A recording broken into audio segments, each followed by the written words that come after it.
Good evening. Good evening, and thank you all for being at this evening's program, which is our annual Reisman Forum for Politics and Policy. And right at the start, let me say that all of us at Harvard Hillel are very grateful to the Mandel and Madeleine Berman Foundation, who sponsor our annual Reisman Forum in memory of Robert Reisman, who was so committed to Jewish life and thought at Harvard. Those of us who recall hosting the late Bill Berman, Mandel of blessed memory, Zichrono Livracha, at these forum programs in their first iterations, miss him very, very much. I'm Jonah Steinberg. I am the director here, but most to the point for this evening, I'm the guy who feels so blessed, and if a rabbi may confess it, really rather wise to have hired the moderator for this evening's conversation as a member of our Harvard Hillel team. Yes.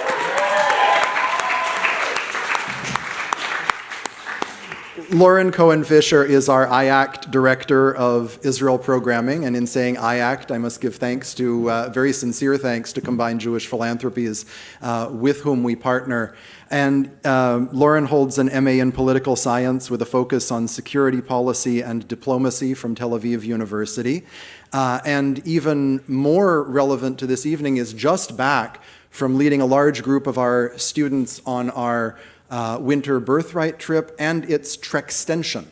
And I will tell you just briefly what a Trextension is, and take the moment to do that only because it really bears on tonight's conversation. The best people to testify about it, I think, are smiling in some of the first few rows because they're just back from experiencing it. So to explain to you what a Trextension is, I first have to explain what a trek is. About 6 years back, some of our own Israeli students came up with the idea of taking 50 of their mostly non-Jewish Harvard peers to Israel over the spring break.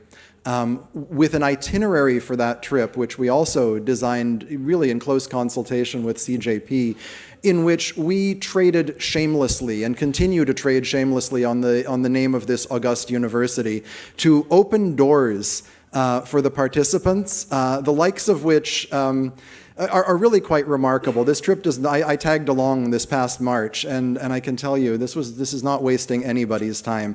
They meet with members of parliament, they meet with Supreme Court justices, they meet with negotiators, both Palestinian and Israeli. They meet with journalists. They spend time with Haredi community and Women of the Wall.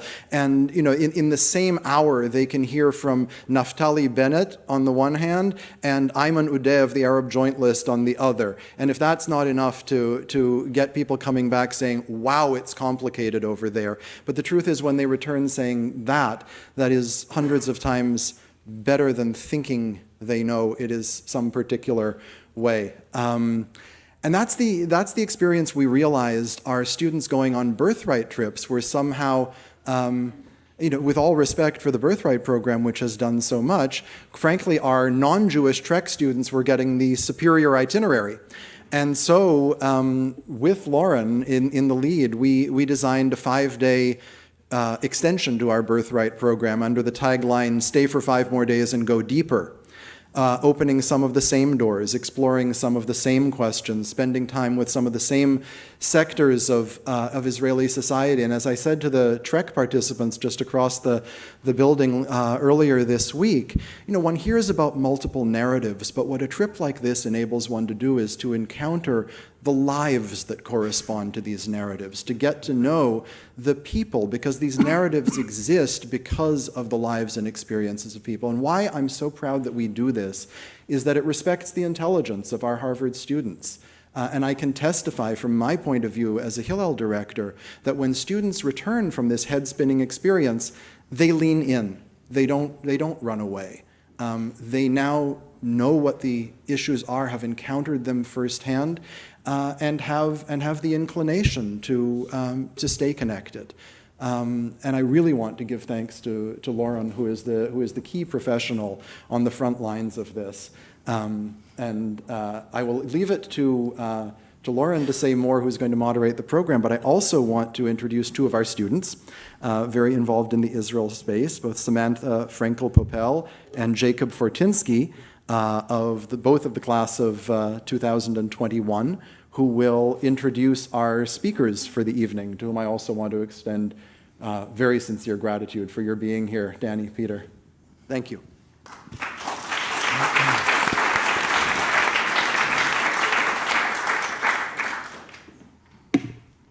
Hi, everyone. Thank you for joining us today. It is my distinct honor to welcome you all to the annual Reisman Forum for Israeli Politics and Policy. My name is Jacob Fortinsky. I'm the Vice President here at Harvard Hillel for Community Relations.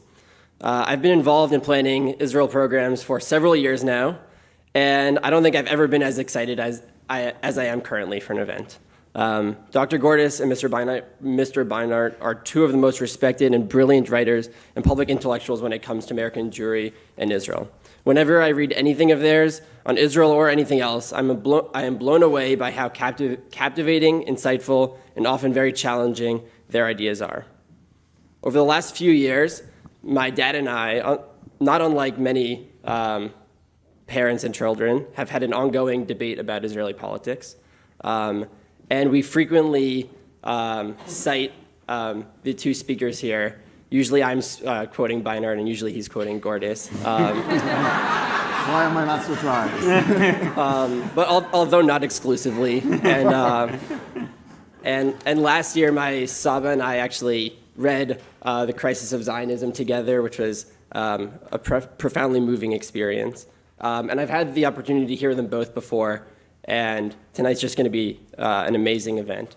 About a few weeks ago, my dad actually sent me the article that Dr. Gordis wrote for the Times of Israel, in part refuting some of what Peter has said. And in it, Dr. Gordis mentioned that they're coming to speak tonight, and he said to me, "Oh, you know, it's such a privilege. You go to Harvard and you get to go to an event like that," not knowing that I was, partly planning it and introducing them. And I told them, and he's very excited, and hopefully he's watching on the live stream.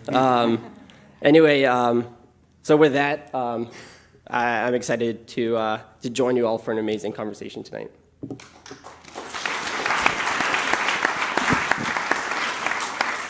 So just to give a little bit of background about these two, Dr. Daniel Gordis is a senior vice president and Corey Distinguished Fellow at Shalem College. He's the author of more than 10 books and a regular columnist for Bloomberg. His most recent book is a history of the state of Israel entitled Israel, A Concise History of a Nation Reborn, which received the 2016 National Jewish Book Award as Book of the Year. When Ambassador Dennis Ross was reflecting on the book, he wrote, "When I'm asked, is there one book to read about Israel, I now have an answer." Professor Alan Dershowitz has called Gordis one of Israel's most thoughtful observers. The Forward has called him one of the most respected Israel analysts around. In 2014, the Jerusalem Post listed him as one of the world's 50 most influential Jews, while Jeffrey Goldberg of The Atlantic has written, "If you ask me, of all the people you know, who cares the most about the physical, moral, and spiritual health of Israel, I would put the commentator and scholar Daniel Gordis at the top of the list." Gordis' next book on American Jews and their relationship to Israel, titled We Stand Divided, will be published in September. Peter Beinart is the professor of journalism and political science at the City University of New York. He is also a contributor to The Atlantic, a senior columnist at the Forward, a CNN political commentator, and a fellow at the Foundation for Middle East Peace. His first book, The Good Fight, was published by HarperCollins in 2006. His second book, The Icarus Syndrome, was also published by HarperCollins in 2010. And his third, The Crisis of Zionism, was published by Times Books in 2012. Beinart has written for The New York Times, The Wall Street Journal, The Financial Times, The Boston Globe, The Atlantic, Newsweek, Slate, and Reader's Digest. The Week magazine named him Columnist of the Year in 2004, and in 2005, he gave the Theodore H. White Lecture at Harvard's Kennedy School of Government. He has appeared on This Week with George Stephanopoulos, Charlie Rose, Meet the Press, The Colbert Report, and many other television programs. Beinart graduated from Yale University, winning a Rhodes Scholarship for graduate study at Oxford. After graduating from University College Oxford, Beinart became the New Republic's managing editor in 1995. He became senior editor in 1997, and from 1999 to 2006, served as the magazine's editor. So please join me in welcoming them.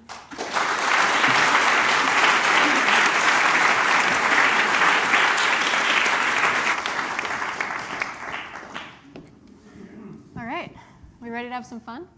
Okay. Well, first and foremost, we forgive you about Yale.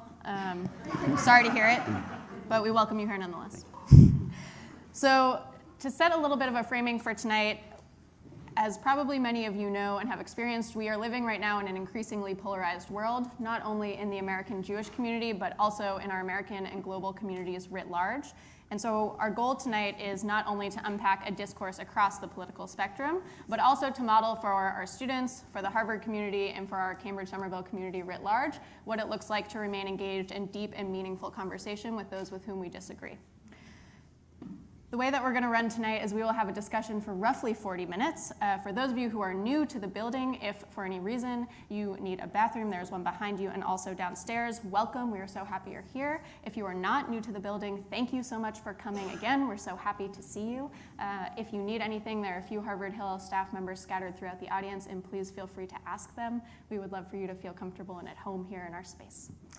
After that, we'll open up the floor for some questions, and we'll hear a little bit about the thoughts and ideas that are going on in this wonderful room that we have.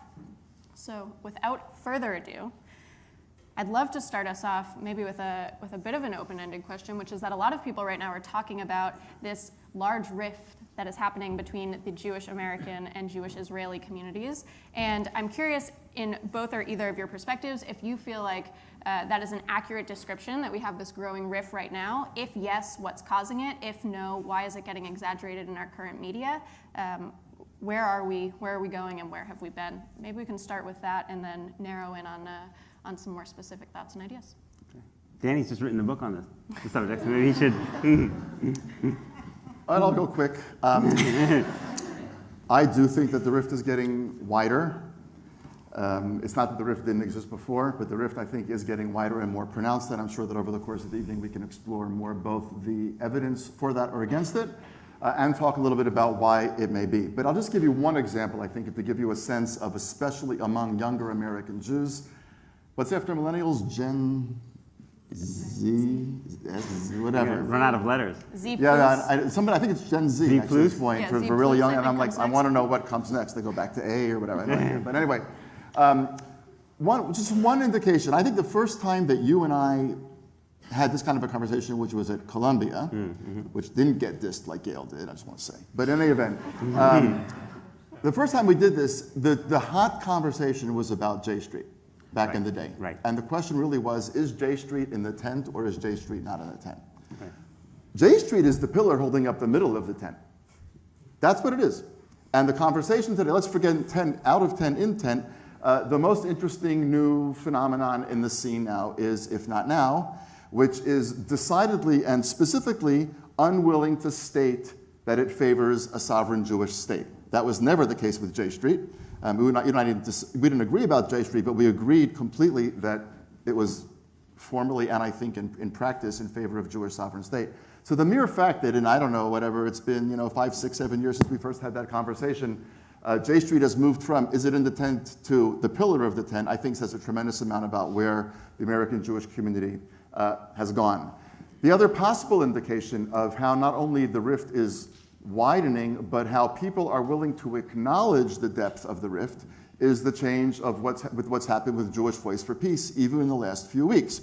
For years already, everybody from the ADL to the AJC to many others have been saying that they perceived JVP, as it's commonly called, as being an anti-Israel organization, clothed in the clothing of something that was a little bit different. Again, reasonable minds could differ about that, at least so some said. But they've actually come out and said explicitly that they are actually also not in favor of the existence of a Jewish state. So I just think those are small little indications of the ways in which I think that the rift has become more pronounced and that people are less abashed about expressing the fact that there is this rift. I think most of the conversation tonight probably, or a large part of it, will be about what's really causing this rift, if it's getting wider, what the root of the rift is, even if it's not getting wider, why we have this divide. And one of the things that I'll just say at the outset, I think that one of the things that makes the conversation interesting with me and Peter is that we actually more or less want the same thing at the end of the day. I mean, I think our debate or our deliberations are about how to get to something that we both want, which is peace in the Middle East, which is a strong and stable sovereign Jewish state, which is a strong, stable, democratic Palestinian state next to it, I think, still there? Is that, Yeah. is You that didn't what mention sovereign. I noticed you didn't mention sovereign for the Palestinian state. Well, state means sovereign, but yes, sovereign Palestinian state. You feeling better? Okay. But you're still there, right? That's still more or less your opinion? Yes. So we basically agree about that. I Yeah. think our disagreement is about how to get there. Having said that, and we'll probably disagree about why we're not there yet, I think it's really very important, and just with this I'll end, that this rift is not new. The non-rift is the exception. There was a little honeymoon, but it came long after the marriage. The honeymoon really was between 67, for reasons we can go into, to I would say probably 82, around give or take Sabra and Shatila. Again, those are somewhat arbitrary moments, but 67 is not arbitrary. Sabra and Shatila is more arbitrary. But it's important to remember that in 1921, Louis Brandeis and Chaim Weizmann had a huge blow-up over the direction that Zionism should take. And Weizmann flew to Chicago and was able to push Brandeis out of the Zionist movement. And it was about a fundamental disagreement between Europeans and Americans long before the state of what Zionism should try to accomplish. When the Blaustein-Ben Gurion blow-up happened in 1948, 49, 50, resulting in the Blaustein-Ben Gurion agreement, that was also about a fundamental American Jewish discomfort with the idea of a Jewish state and the idea that the Jews in that state would think of themselves as the center of the Jewish world, which they did then, by the way, even though there were only 600,000 of them, and they certainly do now that there's 8 million of them. The other example is that when Israel captured Eichmann, there was not celebration in Israel, that's the wrong word to use, but there was a deep sense of satisfaction that Jewish sovereignty meant that you could no longer, with impunity, slaughter Jews and then live out your life somewhere. In America, Jews reacted with horror to the capture of Eichmann. First of all, there was the equivalent of a misamcha, the conversation between the taskmaster and Moses, who appointed you. In other words, the point was, Eichmann didn't kill any Israelis, he killed Jews. So by virtue of what do you see yourselves as the people who should go nab him? You know, as if the B'nai B'rith with logistical support from Hadassah was going to go get him. But leaving that aside, that was a powerful thing. And Joseph Proskauer and Eric Fromm and many others argued, and they said this very explicitly, that what Israel had done to Eichmann, this is what they said, was no better than what Eichmann had done to the Jews. Those were their words. That was 1960. It's 1960. So there was a very long period in which American Jews and Israel had fundamental differences about the importance or even the legitimacy of Jewish statehood. That, I think, is actually the default. I think the exception to that period was 67 to 82, and we're now, ironically, sliding right back to where we were in 21 and 48 and 60.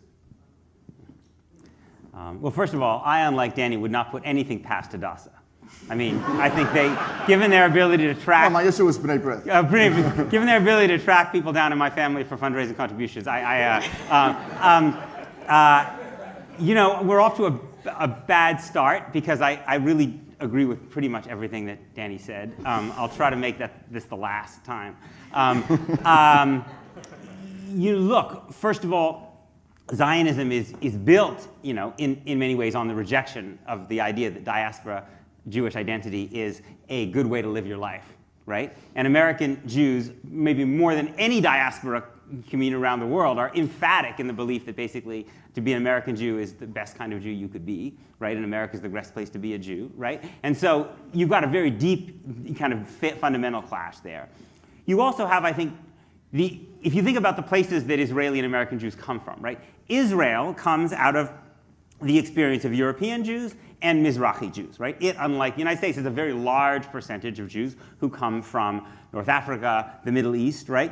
So that's a tradition, right? I say this as someone whose, you know, grandmother was born in Egypt. That's a tradition that American Jews don't have a lot of connection to, right? So that's a whole aspect of Israeli Jewish culture that most American Jews who kind of take Ashkenazi Judaism as the only Judaism they have any experience with don't have a lot of experience with. Interestingly, I think if you looked at Mizrahi Jews in the United States and Mizrahi Jews in Israel, right? If you looked at the Syrian community in Brooklyn and New Jersey and the Persian community in LA and Long Island, you would actually find that they are not as divergent as the Ashkenazi populations in two places, right? They both love Donald Trump, right? And Benjamin Netanyahu. But on the Ashkenazi side, right, which is where almost all American Jews are from, you have this distancing from the European heritage in both places, right? American Jews becoming more American, Israeli Jews becoming more Israeli. I think Levi Eshkol used to say, right, that when the American Jewish leaders used to come to Israel, he would talk Yiddish to them, right? Well, unless they're Haredim coming from Brooklyn to Israel, nobody's speaking Yiddish with anybody anymore, right? So there's been this kind of distancing, and what that's, from the common European heritage. And what that's meant in the case of American Jews is the extremely powerful tide of assimilation, which has made, Danny talks, I think it's a good dichotomy about tribalism and universalism. And I think, and what's happened is that American Jews, in fact, I say American Jews, but it really would be more accurate to call most of them Jewish Americans because their Americanness is more central to their identity than their Jewishness, which is to say, if you ask them, could you more easily imagine yourself as a Gentile in the United States or a Jew in Australia? I think the American Jewish leadership would say, put me on the plane to Sydney. But the mass of American Jews would say, I would actually feel more comfortable as an American Gentile. So this force of assimilation becoming more completely American, right, has been a force of distancing, and also has made it harder to defend among American Jews, younger in particular, a nationalist project which is explicitly about privileging Jews and their security and their identity, their public representation over other people. I mean, how exactly you manage that is something you can debate about, but there's no question that Israel has a special obligation to represent and protect its Jewish population and even the Jewish population around the world, which is a kind of tribal assertion, an assertion of peoplehood, not an assertion of universalism, even though, of course, there are universal elements in the Zionist movement as well. I think a couple of other differences are that one of the things that linked American Jews to Israel was the notion of refuge, the notion that it was a really good thing to have a Jewish state around because you might need it, right? That, and I think it's that view, if you look at the debates in the United States about the Lebanon War or the First Intifada, which were very, very passionate. I mean, one of my heroes growing up was Rabbi Arthur Hertzberg, right? A fierce critic of Israeli policy in the 1980s.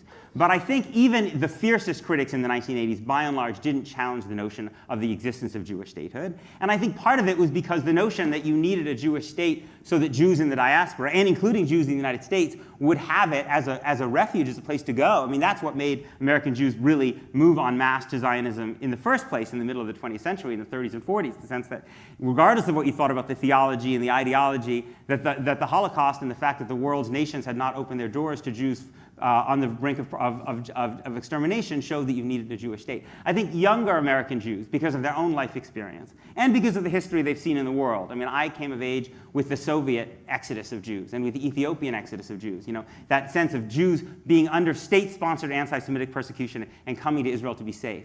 Millennials have not seen that large-scale exodus, and I think that's had an impact on, to the degree to which they're willing to say, look, if I fundamentally disagree with what Israel does, I'm more willing to ask fundamental questions about what Israel is than older generations. And the last, obviously in Israel there's been change, right? You have a larger Dati and Haredi, right? Kind of modern Orthodox and ultra-Orthodox population, which has pushed the country to the right. Politically, among other factors that have pushed it to the right, which I'm sure we'll get into. And then the other thing, which I think one can't not discuss, is the demise of the two-state solution, right? In the sense that if American Jews were trying to find some balance between tribalism and universalism, between, the two-state solution offered the prospect of a Jewish state that would not be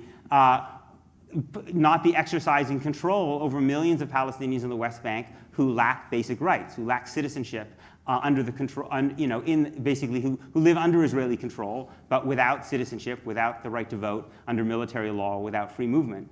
And as the two-state solution has moved closer and closer to death, American Jews have essentially been asked to choose between two species of one-state solution.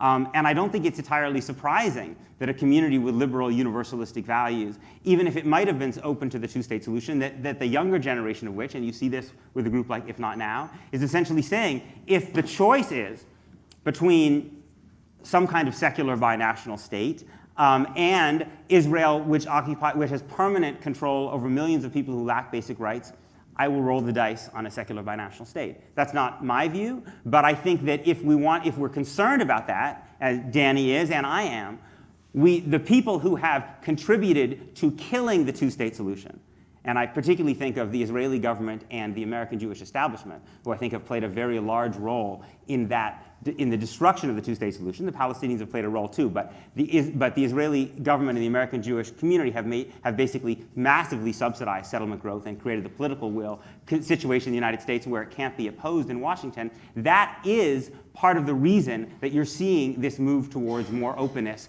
to anti-Zionist or non-Zionist alternatives. There's a lot there. All right. For anyone who missed or didn't understand one of the dates, names, events that was mentioned in the last little bit, shameless plug for my office downstairs, which has a lot of books on a lot of these things. Please make sure to come and check in with me. We have some degree of an appendix of what all of these things mean and what they refer to. So if you were a little lost, totally don't worry. And one of the things that I'm hearing a little bit out of what you're both saying is that, Peter, you're talking a little bit about a generational divide and also a lot about the political consequences of where Israel is moving with regards to the Palestinian question. And Daniel, it seems like you're talking a little bit about the way that this rift has kind of always existed as a thread that's tracing throughout the trajectory of the Jewish-American, Jewish-Israeli relationship. And at this moment, we're focusing in on something that maybe seems a little bigger. And for those of you out there who don't have a Google alert for Peter Beinart or Daniel Gordis, that comes to your email every morning like I do. Shame on you. You may have missed two op-eds that came out fairly recently. One in which Peter writes that it is dishonest and immoral not to take groups of American Jews visiting Israel to hear from Palestinians who live under Israeli control, and then a very large rebuttal of that from Daniel. And one of the things that came out of that for me was that it seems like you two both have a fundamentally different understanding of what the relationship between the American Jewish community and the Israeli story or the Israeli Jewish community should be. And we talked about this a little bit before, and I'm wondering if maybe you can share that with the community here, because I think that that's a really interesting foundational difference that you have, and maybe will help illuminate a little bit of the conversation in terms of where your differences lie, though it was very nice for you to name that you do seem to have one agreement, so that was a good way to start the conversation. Do you want me to start? Or whatever? Go for it. Let me just start with the birthright point. I, like Danny, worry a lot about the thinning of American Jewish identity, especially in the younger generation. I feel like we are, among American Jews, conducting a kind of mass experiment in what happens in a society when radical ignorance meets radical acceptance. Even notwithstanding some rise in anti-Semitism, I think there's still a kind of radical acceptance of Jews in the United States. Which is, and yet in the American Jewish community, we're maybe the largest and kind of most ignorant world Jewish community maybe that's ever existed. And so what happens under those circumstances is that people's Jewish identity dwindles and dwindles until it kind of becomes that the Italians have eggplant parmesan and the Jews have bagels and lox, right? Which to me is tragic. It's not tragic for me because I believe that we should be telling people who they should marry, or that because there's anything wrong with marrying the person you love. Not at all. It's because I feel like the organized American Jewish community has not really equipped, in many cases, younger American Jews to even make an informed decision. Essentially, they've not even been educated to understand what it is that they're giving up, what it is that they're not perpetuating, because they haven't been educated, right? And we have a community that has often been more comfortable spending money on Holocaust memorials than on Jewish schools, where Jewish schools are often, and I say this as the parent of two kids who go to a good Jewish school, but Jewish schools are often academically mediocre and unbelievably expensive, when we know that Jewish schooling and Jewish camp are the most important thing in terms of providing people the kind of Jewish foundation that will lead them to create a Jewish family in the next generation. So in that regard, I like birthright. I mean, it wouldn't be, I could think of ways I would use the money differently, but I like the idea a lot of having young American Jewish kids go to Israel, because I do think it can be a very, very powerful experience. It was a powerful experience for me as a kid. It's a powerful experience for my kids. It's still a powerful experience for me. A very, very, very, very powerful experience. But I don't see that as exclusive in any way of the fact that of interacting while you're in Israel with some part of the 50% of the people between the river and the sea who are Palestinians, right? It seems to me it's not only because you should want to understand Palestinians, it's because you can't understand Israel without understanding Palestinians, right? That 20% of Israel's population are Palestinian citizens, right? We tend to be called Arab Israelis in the American Jewish community, but they really mostly define themselves now as Palestinians. And not to mention the millions of Palestinians in the West Bank. So it seems to be that if you want to understand, if you want to understand Israel and you don't interact with Palestinians, to a certain degree, especially given that you're inevitably going to be talking about Palestinians, right? You can't go to Israel on a birthday trip and not end up talking about Palestinians, right? So you end up talking about Palestinians, but not with Palestinians, which to me is always a recipe for dehumanization. When you talk about people, but not with people, right? If we were to imagine a tour of, Europeans to come to do a tour to understand the United States and spend a lot of time talking about race relations in the United States and spending all their time on the Upper West Side and Upper East Side of New York and never going to the Bronx, right? We would say that's not actually a very good way of understanding the United States. So that's why I think it's crucially important to meet with Palestinians. And I think actually we have really great models in the American Jewish community of institutions that are doing that. For instance, Encounter is an organization that I really love, takes lots of American Jewish leaders, not necessarily lefties, a lot of people who are pretty conservative politically. And what's striking about what they say is they very often say, first of all, I learned a tremendous amount, but they also say, I understand Israel better.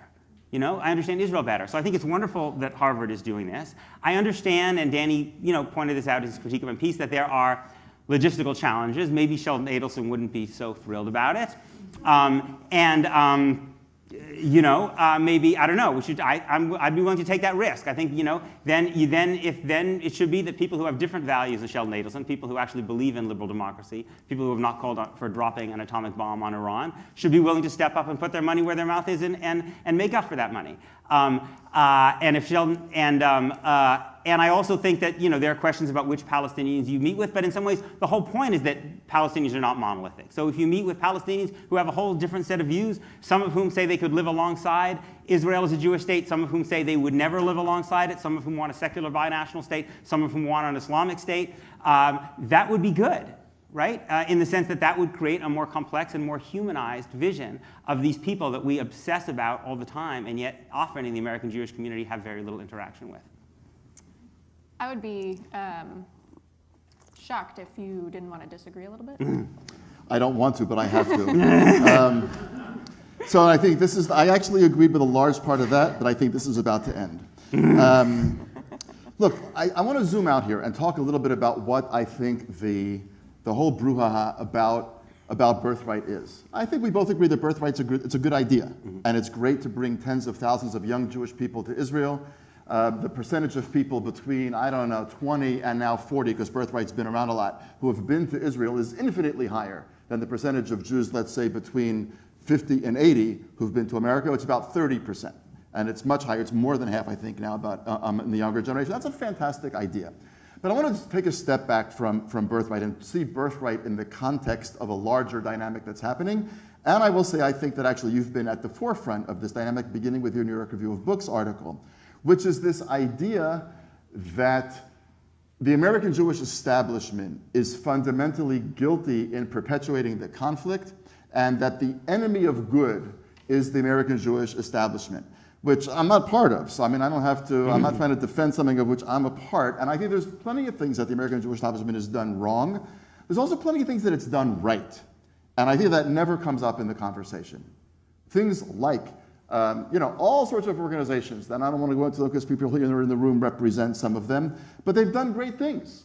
They've done great things in protecting Jews around the world. They've done great things in looking out for anti-Semitism in the United States and abroad. They've done great things in making sure that the non-sexy projects in various communities get funded. because they're not the ones that can go out there on the internet and raise their money themselves. The American Jewish establishment, in the discourse of a certain part of the American Jewish community, gets spoken about as if it's the big bad bear in the room. It's not. In other words, you can disagree with certain things that it did, and I agree with you, for example, that for a very long time, it shut down legitimate conversation about the conflict and about Palestinians. And the irony was, of course, that Israelis were having the conversation the whole time. Right? But you couldn't have that conversation in America. That was ridiculous. That was a mistake. And I think everybody recognizes that the change came too late.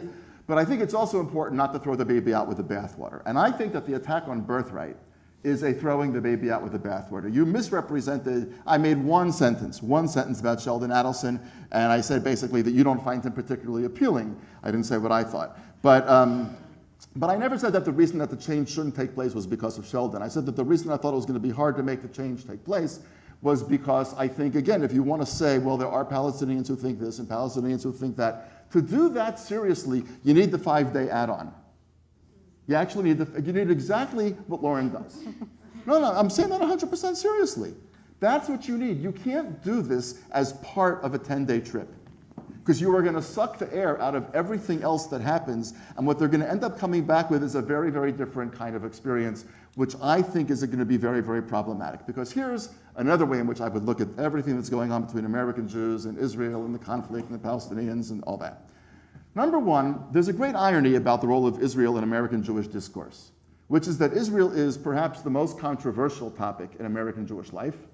There are lots of rabbis who will tell you that they will not speak about Israel from the pulpit. This is not an exaggeration. I think even the Forward has written about this. There's a lot of rabbis who will, it's simply too dangerous. So we're in a world now where rabbis are too nervous about speaking about Israel to speak about that. The other subject, by the way, which I'm told outside the Orthodox community that you actually cannot talk about, is intermarriage. You know, my friends in the rabbinic world tell me that's also, you can't go there. So you can't talk about Israel, you can't talk about Israel. Leave intermarriage aside. You can't talk about Israel. The great irony about the fact that Israel is so controversial is, if you take Israel out of the conversation, what is left that all American Jews actually care enough to talk about? Exactly nothing. Trump. No. I think that, no, I'll tell you why. Because Trump is not a Jewish issue. Right. Trump is an issue about the decency of American democracy and the decency of American civility. Right. And Jews care about that because they care about America. Right. It's not a Jewish issue. Fair enough. And I think, by the way, that portraying Trump as the ally of Bibi is a great disservice to Bibi, who I've never voted for and will not vote for in April. But Bibi is trying to navigate an uncharted and unchartable world in which the President of the United States does not know what he is going to say tomorrow, quite literally. So you will move the embassy, you're the greatest friend of Israel, but you're going to take American troops out of Syria. But you didn't actually tell your generals you were going to take American troops out of Syria. You have an obligation to keep your country safe, and you don't know which way the winds are going to blow tomorrow. I actually think that given the fact that, and I'm not a fan, you know that very well, I'm not a Bibi fan at all, I think he's done an actually admirable job of navigating these waters and keeping Israel's relationship with the United States from going down the drain in really a very difficult thing. And I'm sure you saw, by the way, that Tzipi Livni just said last week that settlement building under Bibi has been less than it had been under previous prime ministers. I don't know if you saw that, but it didn't get as much play as I thought it would, but it's a pretty extraordinary statement. In any event, so the first thing is, I think, if you take Israel out, there's not a lot left that people really want to talk about. When I was in rabbinical school, Abraham Lincoln was president. When I was in rabbinical school, there was difficult times in America, but people were very worried about continuity. Everybody was talking about continuity, but then we realized we weren't sure what it was that we wanted to continuate. So we just stopped talking about continuity. There was a big thing, will you eat Triangle K? How do they build those ships with the oil, and is it... Nobody cares about Triangle K. It was a very big deal when you sit on a panel. No, seriously, you sit on a panel. If she's a rabbi, will the other people on the panel call her a rabbi? That was a big deal back in the 80s. Nobody cares. Call her a rabbi, don't call her a rabbi. You want to do conversion that way, you do marriage that way. Nobody cares anymore. The only conversation that American Jews that are having about anything that's substantively Jewish is the conversation about Israel. But here's the other piece. The only conversation that we're having about Israel has to do with Israel's enemies in one shape, way, manner, or form. Think about the last 10 conversations, and this is probably an exceptional group in many different kinds of ways. even though it's not Yale and it's not Columbia, it's still a good place. And oh, come on, get a life. But, right, I mean, it's an exceptional group, so it's probably not as true of this. But most American Jews who actually have conversations about Israel, if you ask them how many of the last 10 conversations did not mention Arabs, occupation, Iran, Iraq, Hezbollah, Hamas, Syria, etc., there's not much left to talk about. And you actually said in a recent piece that the one piece of Israel's existence or impact that's not negotiable is its being a refuge for Jews around the world. I actually think it's one of the least important pieces of Israel. It should be there. And God forbid something should happen in Buenos Aires or Paris or Charlottesville or New York City. There should be a place for Jews to go. But Israel's not there for that. Israel's just not there for that. Israel is there because Israel is the place in which the Jewish people get to reimagine themselves as a people with responsibility for every dimension of society, from healthcare to borders, to freedom of the press, to treating minorities, including minorities who are opposed to your very existence, and so on and so forth. And I'll just point out, by the way, that it's a fascinating thing if you compare what's going on here and there. Here you see who's declaring their candidacy for the Democratic Party, whatever. What's bubbling up in Israel is a center. Benny Gantz is a center, and Bogi Ya'alon is a center, and Yair Lapid is a center. And in a poll that came out today, they said that if Benny Gantz and Yair Lapid get together, Meretz is wiped out. And it competes basically neck and neck with the right-wing flank. Israel's not moving as much to the right as people pretend that it is. There has not been any kind of charismatic leadership in the left or the center for a very long time. Benny Gantz seems to have some of the raw material that it may take to have that. And all of a sudden you see that Israelis are actually responding to that, not in the left, not in the right, but actually the center bubbling up. But I think we're having a conversation in America that's only about Israel, which is actually very sad, a Jewish conversation that's only about Israel, which is, again, back to your point, about the the evisceration of Jewish knowledge in this country. It's not sustainable. I think we all understand that. Let's just put it out there. This community is not sustainable. And I say that with no glee.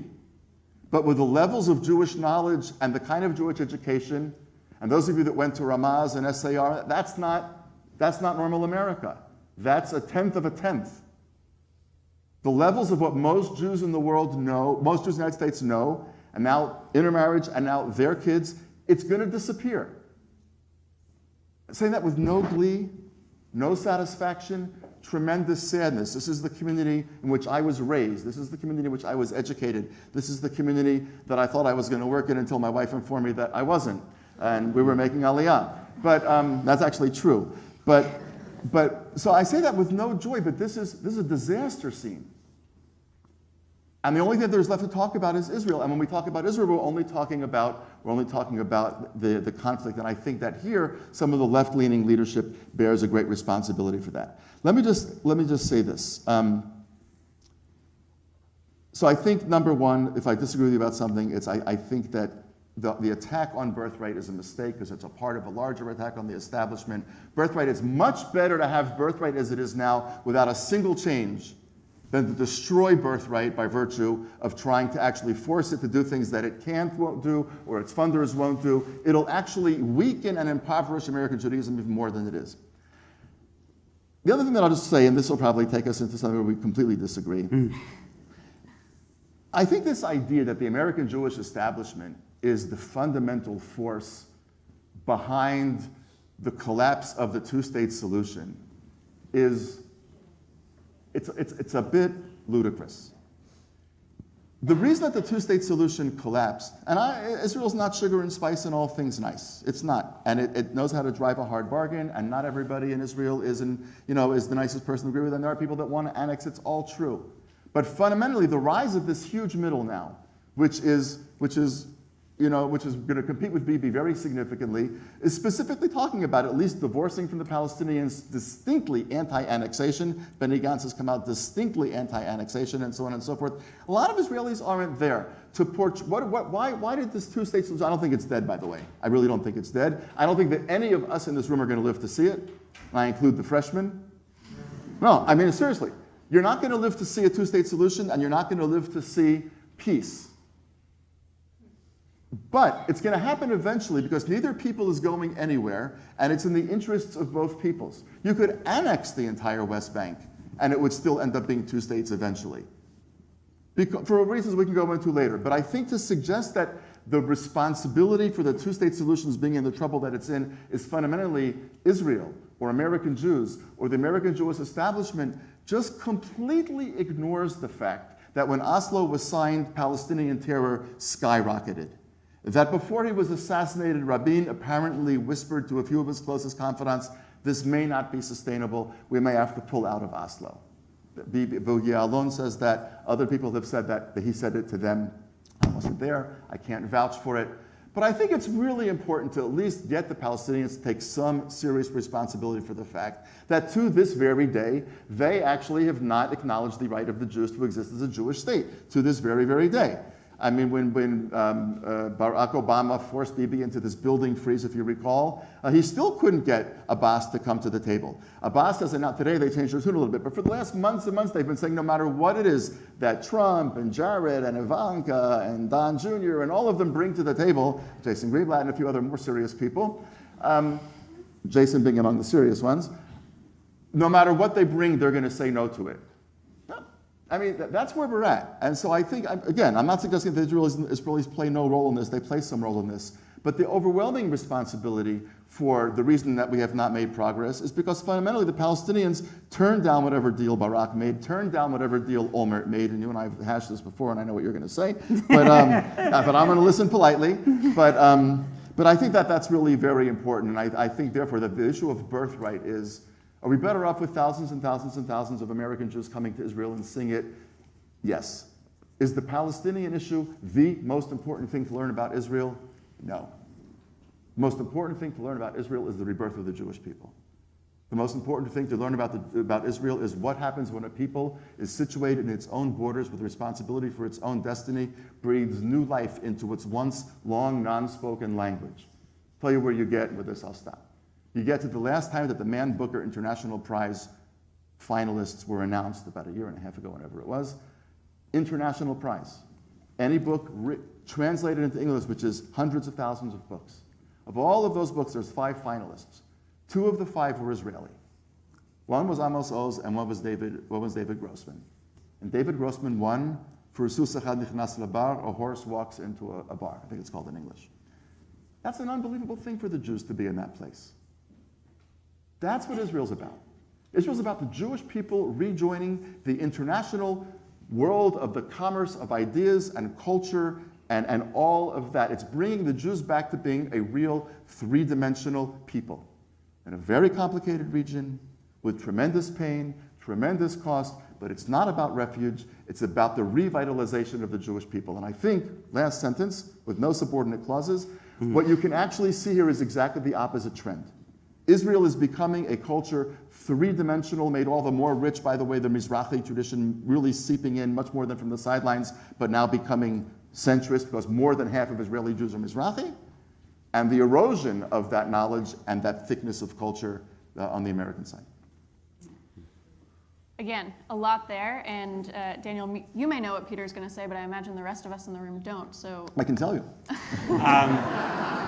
I'm not going to say what I was going to say, which is about why I think that narrative that Israel offered the Palestinians everything they could have wanted in the Palestinians. I never said that. No, Did not say that's that. true. Fair enough. Okay. I would just say that if you look at actually some of the Israeli negotiators, some of Barak's top aides, for instance, Gilad Sher, Shlomo Ben Ami, a whole bunch of people, they would actually acknowledge that actually the Palestinians had their own offer at Camp David as well, which the Israelis rejected, just like Israel rejected the Palestinian offer. And I would just say that since, if we want to fast forward to the Netanyahu era, right, I think it's virtually indisputable that Netanyahu has never accepted the Clinton parameters, the basic construction of the two-state solution that was the guide for the Camp David negotiations in 2000, that actually Abbas is much closer to within those parameters. If you look at everything from how long international troops were stayed in the Jordan Valley to the solution of Jerusalem, all these things, even including refugees, where he's at several points acknowledged that there would be a limit, a cap to the number of Palestinian refugees at perhaps 150,000 or so. So I think the Palestinian leadership in the West Bank at least is much closer to that Clinton parameters framework than Netanyahu is. Netanyahu's never put forward a single plan, as far as we know, for what his vision of a two-state solution is like. He doesn't even talk about supporting a two-state solution at all. Recently, we just got the Jerusalem Post was reported that of the 30 members of the Knesset who are from Likud, of the 30, 28 of them have signed a document saying they want to annex the West Bank. Right? Does that sound like a party that supports the two-state solution to you? It's been the party that's been in power now for a decade. But I think that that's kind of in the weeds. I mean, I think what Danny said that what I really wanted to respond to was the way he framed the creation of the State of Israel and what it means. And he described it, I think, fundamentally as an accomplishment, maybe even as a miracle. And I would agree. It is an accomplishment, and I think it is a miracle. But what I felt was left out, maybe not that you would disagree with it, I think was left out from there, is that it's also a test. It's a test. The whole notion of you can't simply, again, I'm not saying Danny is doing this, but I feel like this is what I think happens a lot in the American Jewish community. You can't simply celebrate Jewish power without recognizing that Jewish power brings immense moral responsibilities, and that the way you discharge those moral responsibilities, the responsibilities of governing over other people, says something very profound about the Jewish tradition itself, right? A Jewish tradition forged largely in terms of our text, largely in exile, largely in powerlessness, with an extraordinary set of ideas about human dignity, which now can be tested by Jewish power in a way they never could, right? And I think what I feel like was not present in what Danny said is the reckoning with what happens if Israel fails that test. Because the novels may still be there and they may still be extraordinary. The food and the music may still be mouth-watering and extraordinary. The technology may be wizard-like. But if you are permanently controlling millions of people whose situation, whose legal status is worse than African Americans in Mississippi in the 1950s, because blacks in the segregated South were at least theoretically citizens of the country in which they lived, even though they could not actually take advantage of that citizenship by, for instance, being able to vote. Whereas Palestinians in the West Bank are not even theoretically citizens of the state that dominates almost every facet of their lives and has for more than a half century. If you make that permanent, it seems to me, you still have a miracle, but it is a brutally tarnished miracle.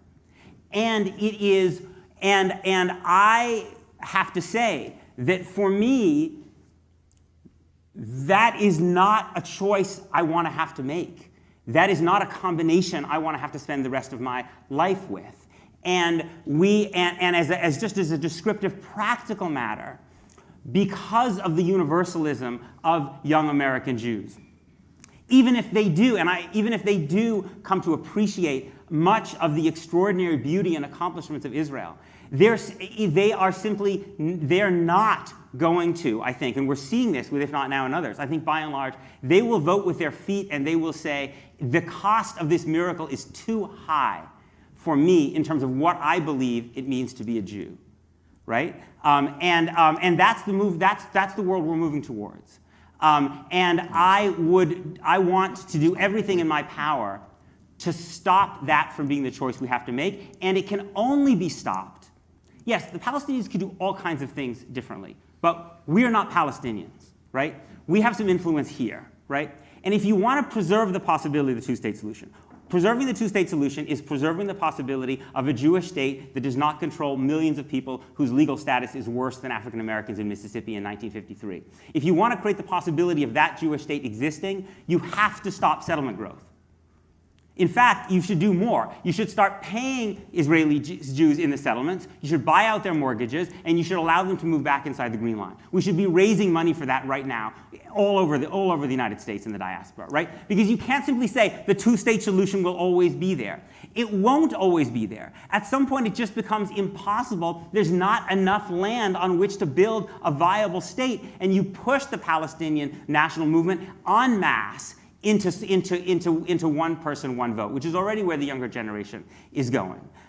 So if you want to say that we can't have a two-state solution tomorrow, you may be right. But what frustrates me to no end about people to my right, maybe this is not true of Danny, but it's true, I feel like, of a certain discourse that exists in much of the American Jewish community, is they will not take the actions that would preserve the two-state solution, that would allow it to maintain. They pretend that we have a status quo when we don't have a status quo. Even if it's true that it's what Tzipi Livni said, that there's less settlement growth, according to statistics, that it was a piece in the AP just this month, the Israeli population grew at 1.9% in 2018. The settler population grew at 3.3%. Right? The movement that many Likud members of Knesset have just signed up for says their goal is 2 million settlers in the West Bank. We have to do something about that. So I just want to respond. I actually agree with most of that. But there are a couple of things that trouble me about it. Try to say them very quickly. One is they're going to vote with their feet. Young American Jews are going to vote with their feet. Look, I agree with you that power is a test. And I think Israelis understand that power is a test, and I think there's a culture in Israel of power being a test. A mistake-free culture, a culture without anything to be embarrassed about? Obviously not. You take enough 18-year-olds and give them weapons and put them in stressful situations for enough days on end, kids will do stupid things. Here they do them at frat parties at 18. But they're at very different kinds of places. It doesn't make it okay. And Israel makes very bad choices at all different levels, but I think there's a very deeply rooted culture of a responsibility of power in Israel.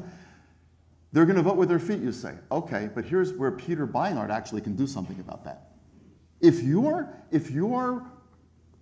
call to the people who admire you, the ones who are quoting you and not me, are, if your call to them, and in this particular case, obviously he's sitting here, so it's not the issue, but people, thousands and thousands of people read what you write, and thousands of people basically get a sense that it's a constant harp on Israel's not doing this right, and the American Jewish establishment is making that possible.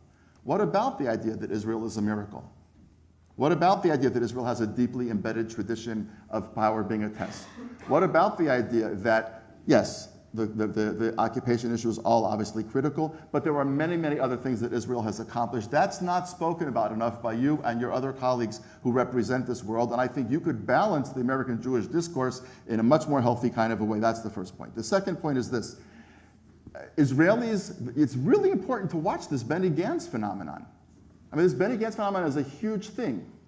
Now, part of the reason, by the way, that a lot of American Jews are not watching the Benny Gantz phenomenon is because it's not in English.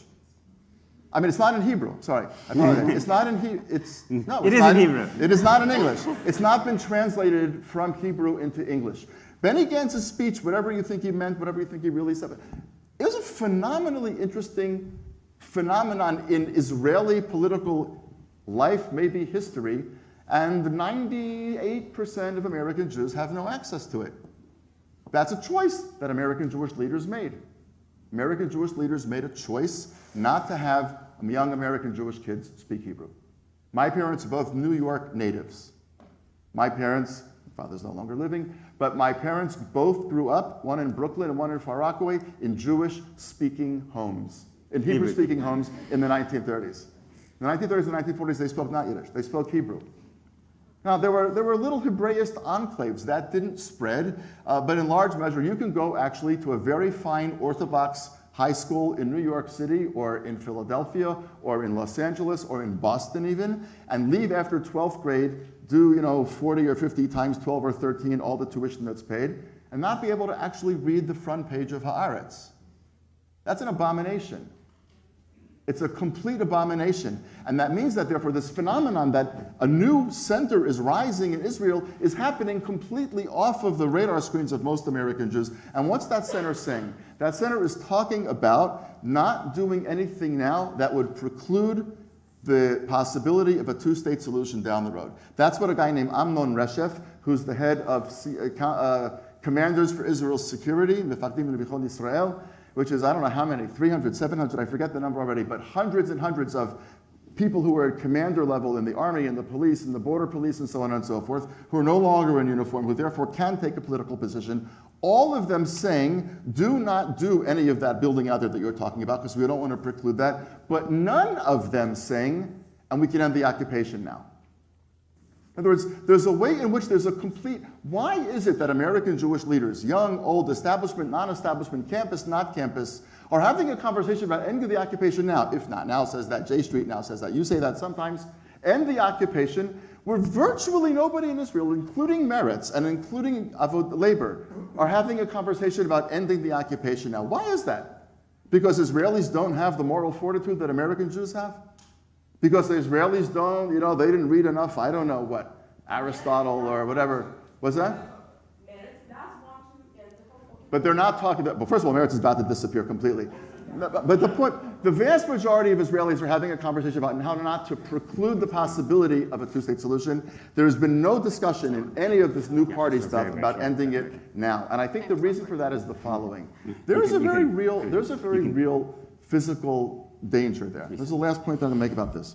You put out a piece, this is not your fault at all. You put out a column in the forward. I forget what it said. I'm sure I disagreed, but it was fine. But the headline, which you did not write, it was after all the Palestinians were shot the day of the embassy move along the Gaza border. 60-something Palestinians were killed. You wrote a piece decrying that it was a human tragedy, to me, is unquestionable. The headline that you did not write, but was in the forward, was this verbatim. Israel's decision to shoot Palestinians should not surprise us, but should still horrify us. It's not about me and Peter.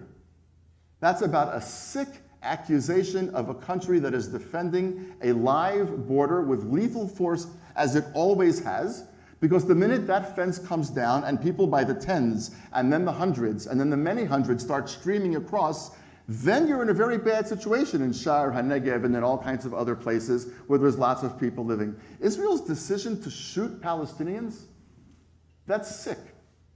It's sick. And it was kind of the newspaper of record in the American Jewish community that chose to put that headline out. And yes, it's a horrible thing that 60 Palestinians got killed. It's also a horrible thing that the leaders of Hamas basically got them to go and attack the fence, while the leaders of Hamas themselves were sitting dozens and dozens of kilometers away from places that Israel could try to find them even if they wanted to. I want to ask you this. What about those 18 and 19 and 20-year-olds who are on those big mounds of earth, the young sharpshooters, who were ordered by their commanders to take shots when they had to? There were a few shots, I'm sure, that were taken that were not okay. And Israel's investigating that, as well it should. But that fundamentally, those kids had to go home at night and get into bed. After seeing human beings in their sights and being told that to make sure that fence doesn't come down, you actually have to pull that trigger now. And when the person falls down, you know you pulled the trigger. Do you think there's anybody that takes joy in that? What happened to the acknowledgement of the humanity of the kids that are in the green? Why has that vanished from here? And I think that's the sickness of what has, and again, this is not about you specifically, but that's what's happened in America. We can only talk about Israel because it's the only thing we care about. When we talk about Israel, it's only about the conflict. And when it's about the conflict, it's Israel's decision to shoot Palestinians. It's so unbelievably unfair that that's the reason the young American Jews are going to walk away. And the Forward is not part of that American Jewish establishment. The Forward publishes you and publishes many others who are actually opposed to the American Jewish establishment. It's not the AJC, and it's not the ADL, and it's not the UJA, and it's not any of those other organizations that are getting young Jews to talk about Israeli soldiers choosing to shoot Palestinians. It's coming from the non-establishment, and it's doing infinitely more damage than the establishment might be doing. Can I just say very quickly? You can say something very quickly. I will say that when Peter was talking, I had a whisper in my ear saying, before we go to questions, just let me have one word. And then when Daniel was talking, I had a whisper in my ear from Peter saying, just one word, and then we can go to questions. So put your foot down and say no. So I'm going to be the dealer of time and say very, very quickly, because I know there's a lot of wisdom and curiosity in this room, and I would love to open it up to that. So yes, very quickly. Let me try to say it in one or two sentences. I just want to note that when Danny was saying nobody in Israel wants to end the occupation now, no Israelis,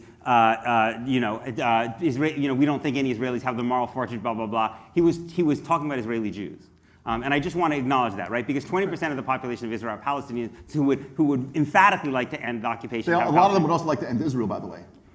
But yes, and they also Well, vote in no Israel. point, They just also, a- I mean, no, they no, would it's like not it to even be in a my second ear. Now they're binational just going state, at it. right? My point is that this is precisely why I think it's so important for people to go on Birthright and meet Palestinians, because we so casually erase Palestinians from this discourse. Almost every time I read a newspaper article, I hear people talk about Israelis when they meet Israeli Jews, right? And we would not be happy if people talked about Americans if they only meant white Americans, right? This is part of the erasure of Palestinians that happens in the discourse in the American Jewish community. Okay. With no whisper here, I'm going to say that we have two student volunteers who you heard from earlier, Sam and Jacob, who have microphones with them. Before we begin our question answer, I would like to make a reminder to the audience that a question is a short clause, and at the end of that clause, you will find a question mark, not a period, not an exclamation point. This is not a review of a dissertation. Please, I want to make sure that we have time for as many questions as possible. And the way that we're going to be able to do that is if we take 2 or 3 questions at once, we'll then break those down, give a little time for them, and move forward. And I'm also going to say that I would love to be able to prioritize student questions before we open it up to the broader community. And with that, I'm curious about the thoughts, questions, and ideas in this room.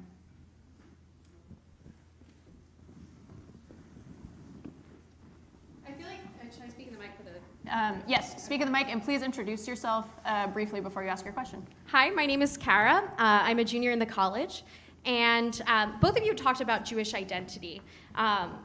Dr. Gordis, you talked about how the real lesson from Israel is the bringing back of the Jewish people as a three-dimensional object or subject. And Mr. Beinart, you talked about the rise of assimilation and the decline in Jewish identity. And I had issues with both of those ideas in that I think that there's a lot of Judaism on the left in that, if not now, is reclaiming a lot of Jewish heritage. And I have a lot of friends who are anti-Zionist who create podcasts in Yiddish, and there's this reclamation of diasporic Jewish identity. And I'm curious if you think that's good, bad, how does that net out for the Jewish community?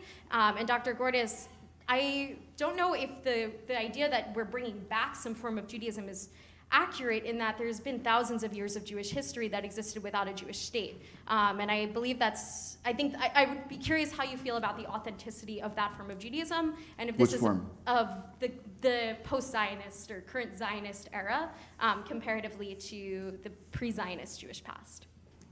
We're going to take 2 more, and then we'll answer questions.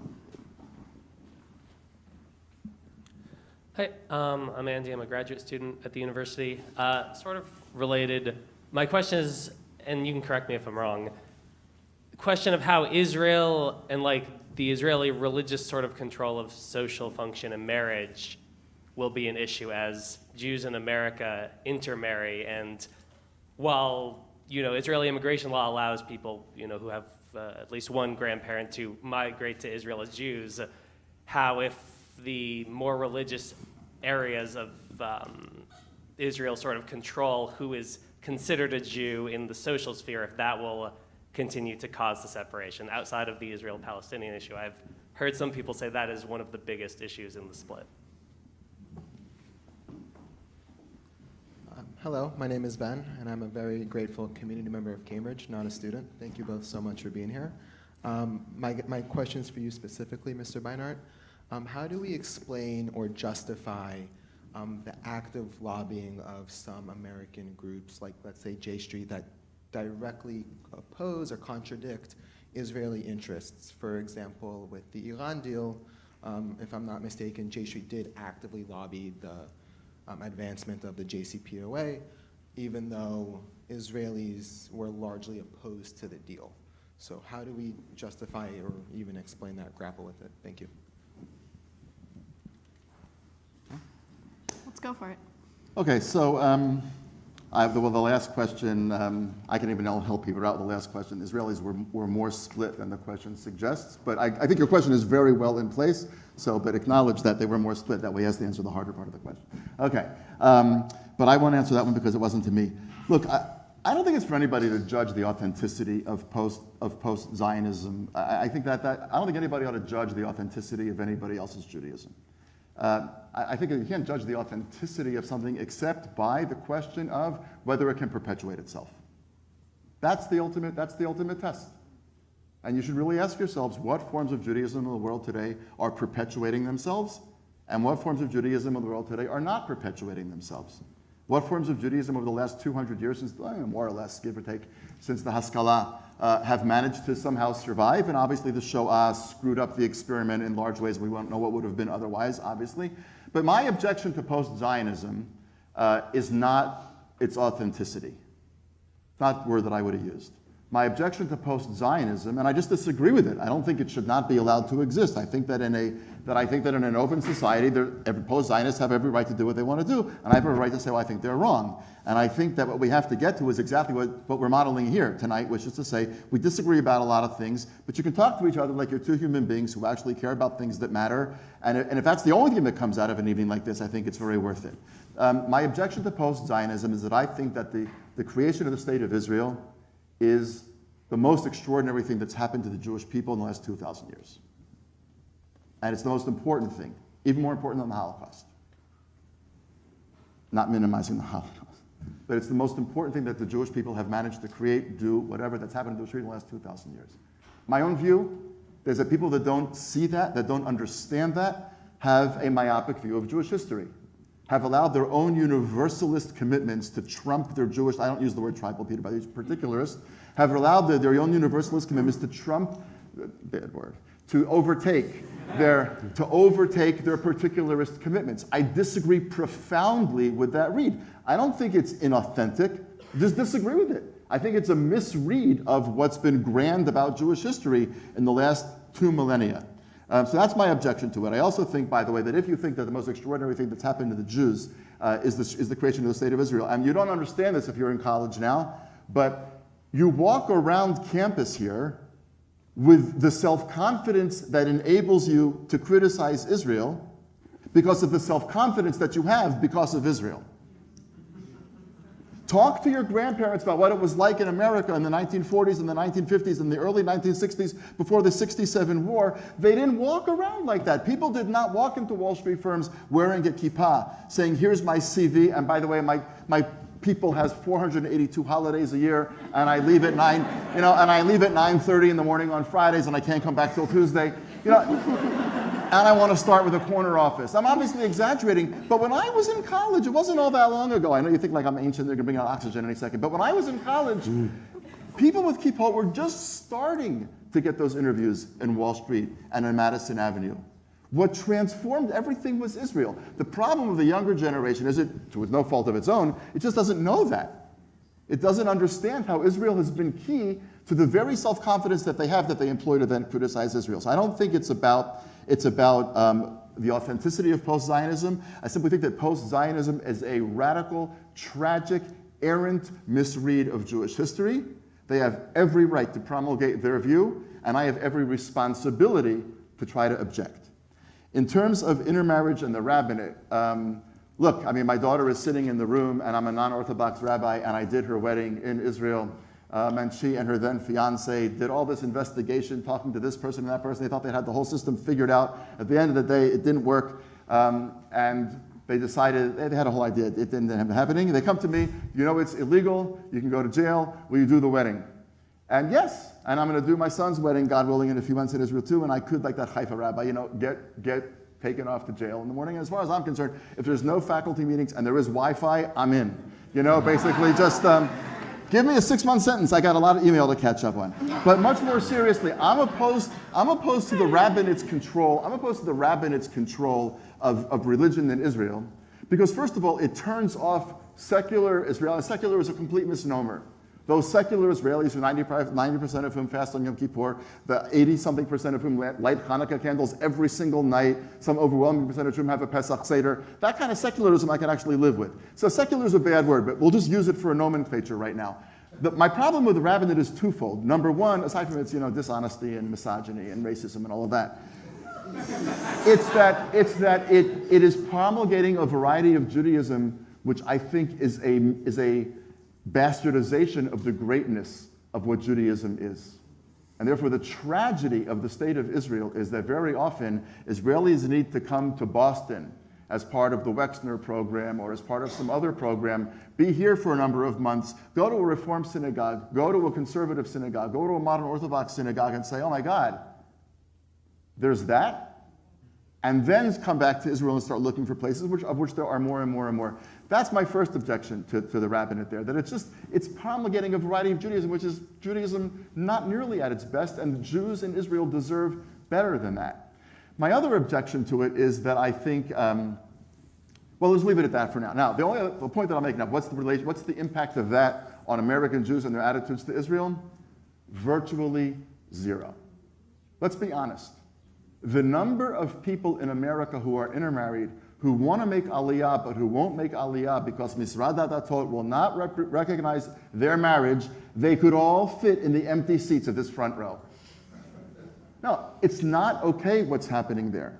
And the derisive, dismissive, insulting language that comes out of the chief rabbinate is horrendous, and it's got to stop. I actually think that the chief rabbis of Israel ought to be people who went to college and whose children go to the army, and who will eat in the restaurants that get state hashgacha. There's three things that don't happen.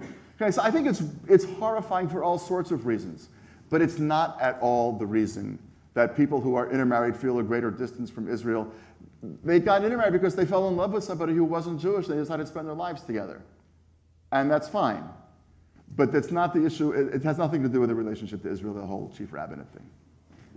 Peter, before you start, I want to make sure that we also get to a next round of questions. So I'm going to ask you to give a bit of a shorter answer there, and then I'll let you start the next time around. Sure. First of all, Danny, just as on the question of what it's like, what the Wi-Fi is like in jail. I was detained in Israel for a little while, and the Wi-Fi was so-so, but much to my kids' chagrin. On the question of J Street, look, J Street has the right to lobby the American government in favor of the Iran deal. First of all, because J Street is a group of Americans who believe, and I think they were right, that an Iran deal was the best way of us preventing another war in the Middle East, which would have been bad for America. And secondly, because J Street has the right, does not have to take a poll to determine what it thinks is best for Israel. Just indeed, as Israel doesn't have to take a poll of Americans or American Jews. Israel lobbied against the Iran deal in Washington, despite the fact that polls showed that American Jews and Americans supported it, right? That is to say, both groups of people have the right to follow their conscience. They can be wrong, but they have the right to follow their conscience about what they think is right. On this question of if not now, I think that If Not Now is a group that is made up of people, and I think its critics sometimes don't understand this, of those American Jews who really care, right? Which is to say that the kids in If Not Now, by and large, tend to have a much thicker Jewish identity than your average non-Orthodox American Jewish kid. They're kids who went to day school and went to Camp Ramah and whose parents are non-Orthodox rabbis, and they are the ones who care, right? Which is part of the reason I think that they're really important, and why they're really important, you are really important, not only for the changes you make in Israel, and I hope you do, but also for what you do in terms of American Jewish life and American Jewish culture, right? Which is why I think, and I think the best parallel is a group like Brei Ra in the early 1970s, which was a group that was about a policy towards Israel, but also about American Jewish renewal. I think If Not Now needs to create its own Haggadah, its own bencher, its own Siddur. It needs to start producing things in the American Jewish religious and cultural space for millennials, right? And I think that will be one of its greatest contributions, you know?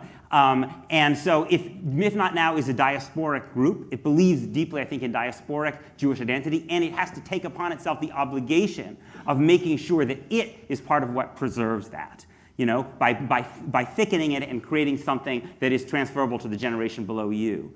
I guess the only last thing I would just say is that I don't think it's entirely true to say that American Jewish self-confidence is the creation of the State of Israel. It is partly because of the success of the State of Israel, but Italian Americans are also more self-confident than they were in the 1960s because they're more privileged. They're more fully expected. They're further away from their immigration, right? Israel is only one of the reasons that American Jews have that sometimes somewhat annoying increased self-confidence, right? It's also because they're more fully integrated into the American experiment than they were. And then the last point very quickly is, Danny said something about how you can judge something Jewishly by its perpetuation or something along the lines. I think you can partly judge its value based on its perpetuation. But I just think we shouldn't take this too far. If that's the only standard, then the Haredim they win, right? They're the best at perpetuating, right? It's not only perpetuating the number of Jews, right? Or even the number of mitzvot that those Jews do. To me, again, and this is my universalism, it also has to do with your larger values in terms of how you treat the whole world. All right, let's get 3 more questions. 2 or 3, I'll let you two choose.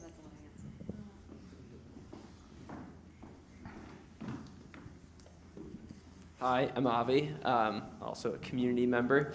So I'm just sort of going back to your debate and trying to think about the differences that were emerging, and I'm trying to just characterize it in my mind, so either of you can respond, or both, if this is accurate. But it seems like, Danny, you're thinking more in terms of the long term, like Israel, Palestine, two-state solution is going to be here. It's not neither people are going anywhere. So you're thinking long term. Whereas Peter, you're thinking more immediate, like this is a crisis. This is going to collapse. This is going to explode. So because of that, we need to be talking about the Palestinian issue. Whereas you're thinking long term, we need to be thinking about like the American Jewish community and Jewish commitment. Would that be a correct way to characterize the difference between you two? And if we can get one more question, we'll go with one more. Do we have any students who have a question?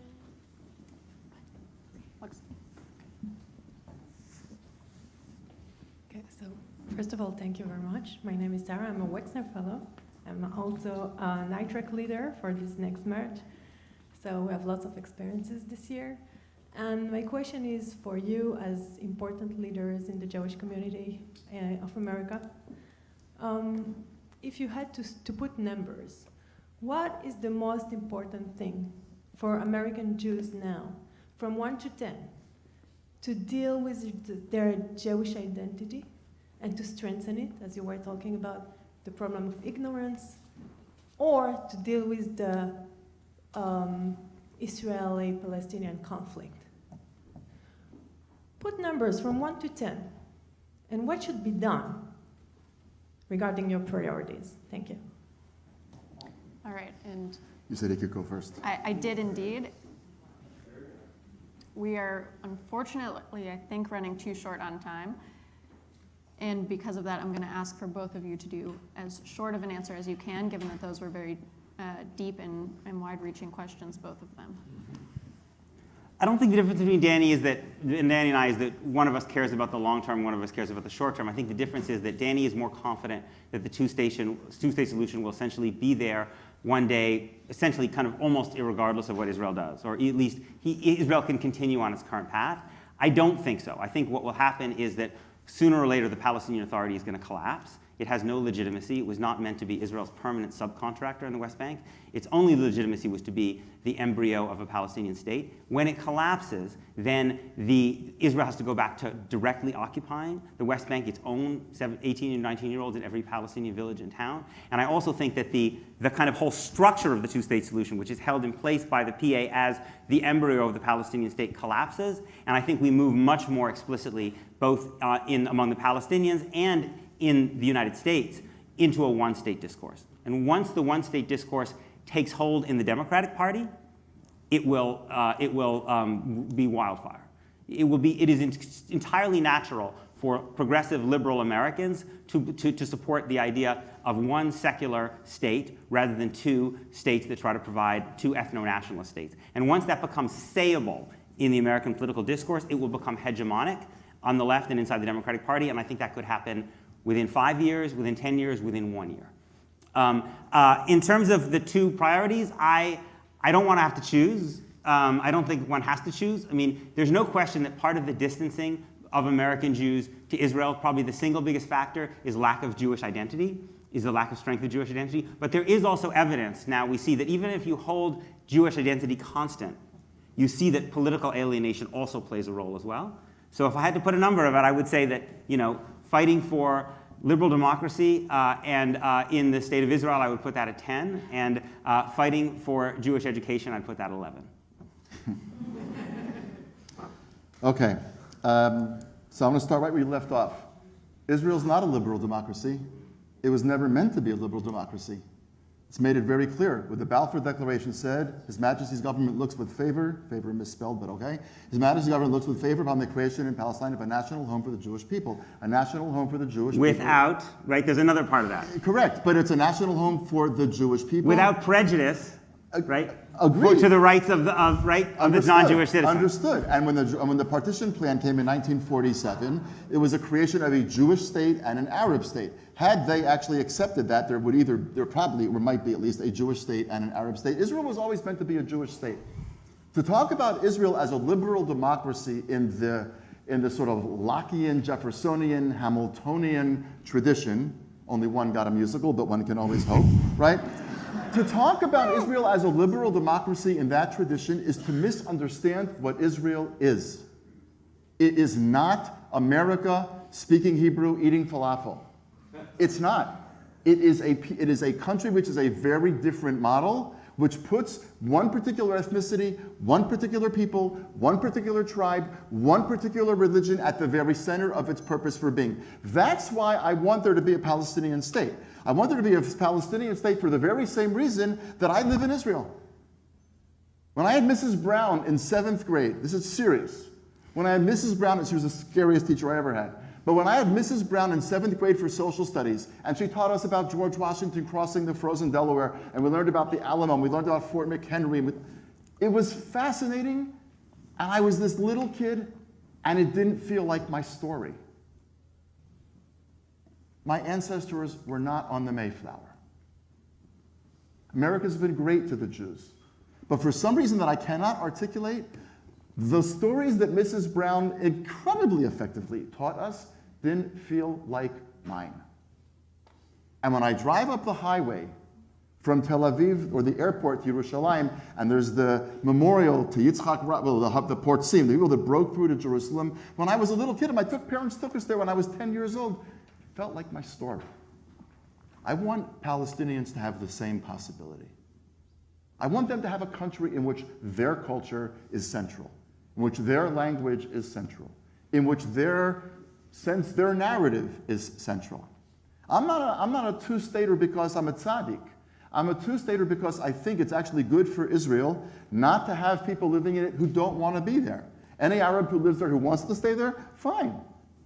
But there are people for whom their own personal narrative leads them to want to live in a place which is formed around that narrative.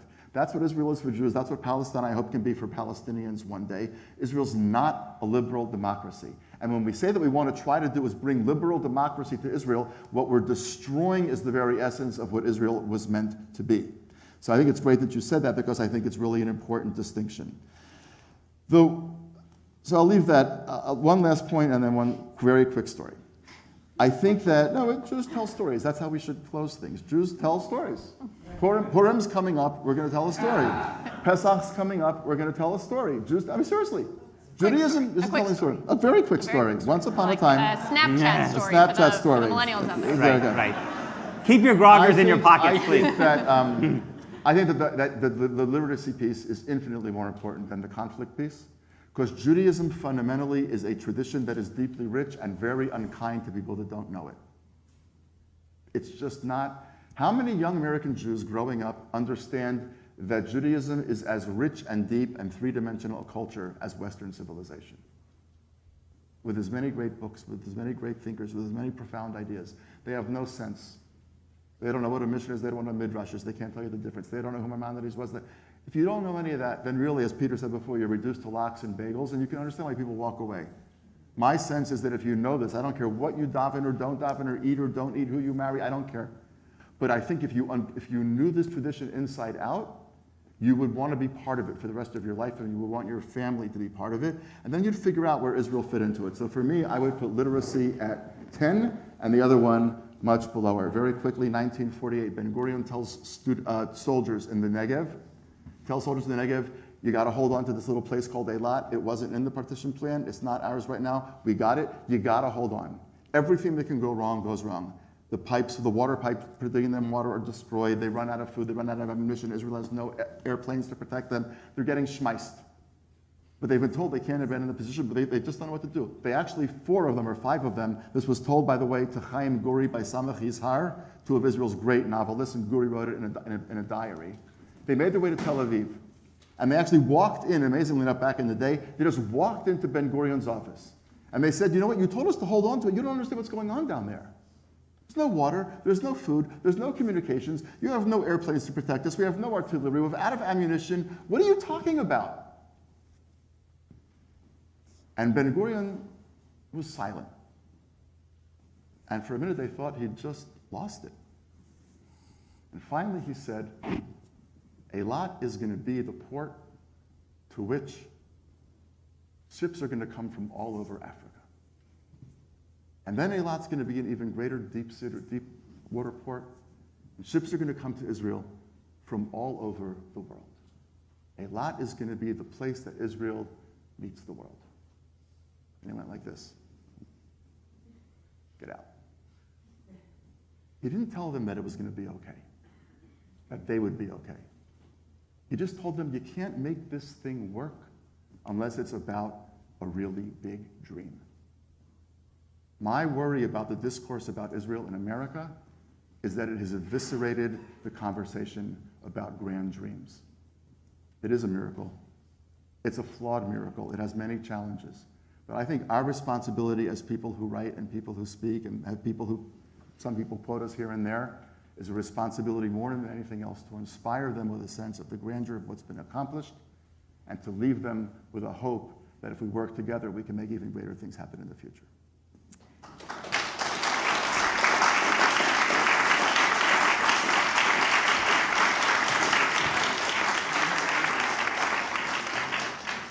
You're all going to have to clap again in just one moment, because even though we've gone over time, one thing that I would love both of you to share, really one sentence. I know you're on Twitter, so 140 characters to the best of your ability. Did they increase it? They increased it, no? No.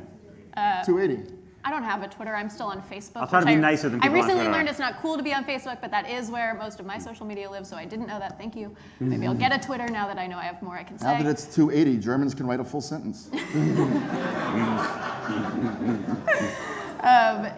In a tweet length form, I want to come back to something that I wanted to mention in the beginning, which is that you two both have a podcast. It's called Fault Lines, and at the beginning you talk about the importance of having discourse across the fault lines, across the aisle, and especially I think for a community like a campus community where often we are in siloed politics. I would love if each of you could very, very briefly offer one sentence of advice or guidance to a community that is trying to explore what it means to have a dialogue among different opinions and what it means to build community across difference.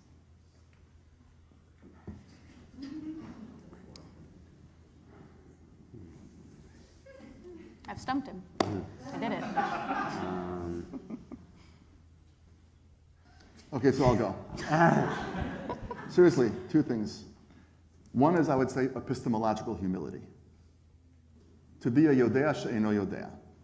To acknowledge how much not every single one of us doesn't know.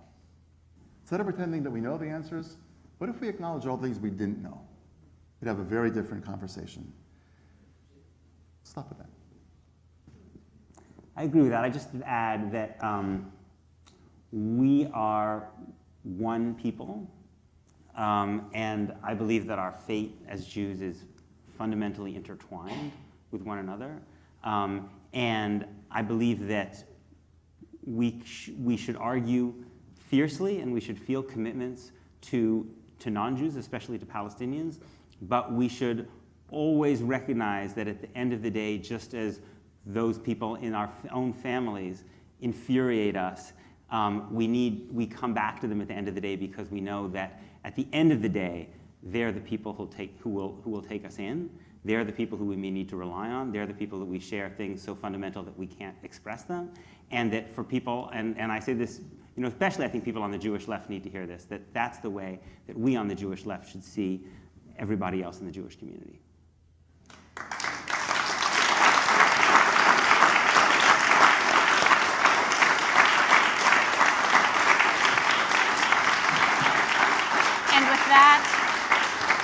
with that, I would like to offer a big thank you to Jonah for a beautiful introduction, to both Jacob and Samantha for working tirelessly to make this happen. It is not easy to be a student on this campus and on top of a full course load try to pull together a really large event of this size. To both of these wonderful people, I never in a million years would have dreamed that I'd be able to sit at a table with you and ask you questions. This has been so wow amazing. And to all of you for all of the wisdom, knowledge, and open ears that you've brought.